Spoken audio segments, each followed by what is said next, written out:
السلام عليكم ورحمة الله. ازيكم حبايبي؟ عاملين ايه؟ يا رب تكونوا بخير. ان شاء الله هعمل معاكم النهاردة الحواوشي بطريقة جميلة جدا وحاجة سهلة، وكمية سندوتشات متوفرة جدا. من نص كيلو لحمة هعمل لكم كمية سندوتشات عسل. هنسمي الله ونصلي على رسول الله ونبدأ مع بعض. معايا نص كيلو لحمة هنا احمر، وعليه 100 جرام دهنة، واربع بصلات متقطعين قطع، وخمس قرون شطة، ومعايا فص توم واحد.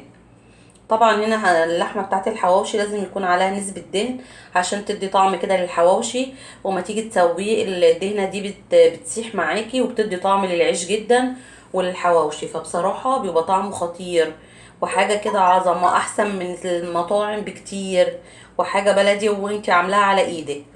هنا نص كيلو لحمه معانا هنا جهزناه، وفرمت البصل كده ومعاها الشطه الخضراء وفص الثوم، وهنزل هنا على اللحمه.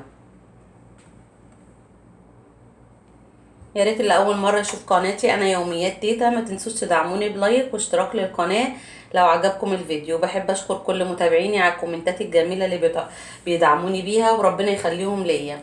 عندي هنا الكيس الحواوشي الجاهز اللي هو فيه البهارات ده، بصراحه بيدي طعم جميل جدا ولونه نكهه كده مميزه. فانا بحب بصراحه اجيب الاكياس دي جدا قوي، يعني للحواوشي، للبرجر، للكفته، فبتدي طعم جميل جدا.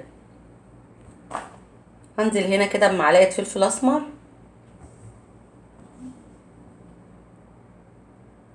وهنا معلقه توم باودر وبصل باودر، وهنا معلقه ملح ابيض.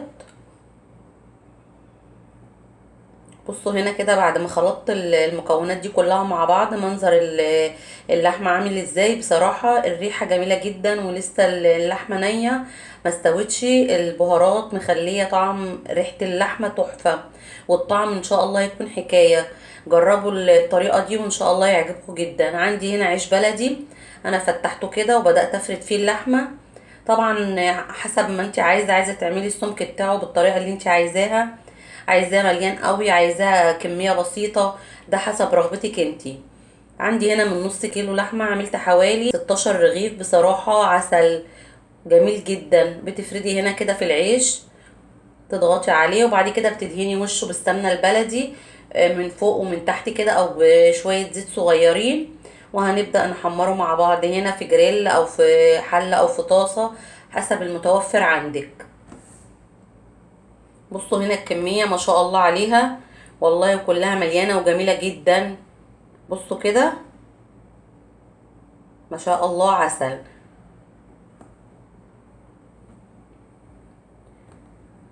طبعا احنا بنقول نوفر ونعمل في البيت لو نقدر نعملها. وبصراحة الاكلات اللي فيها لحوم دي لازم الواحد يكون واثق فيها ومن الجودة بتاعتها، فلازم نعملها في البيت، بلاش نشتريها من بره، علشان احنا ما بنبقاش عارفين مصدر اللحوم دي ايه، ولا بنبقى عارفين هي معمولة ازاي. فانا بحب الحاجات اللي فيها لحوم دي بالذات اعملها جوه البيت، علشان ابقى واثقة فيها وضمناها.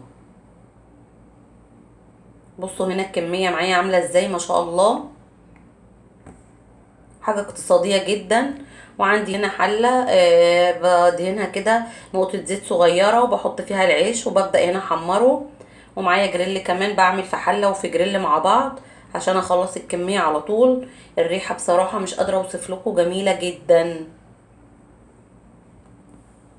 حاجة كده عسل. بصراحة حاجة جميلة جدا، جربوها وجربوا البهارات بتاعتها دي، بتخلي للحواوشي ريحة وطعم جنان، ما شاء الله عليها. هنا بقى كده خلصت، وقطعت هنا كده قطع خيار، فلفل، طماطم، وشوية طحينة بيضة كده مع الأكل. بصراحة حاجة كده عسل.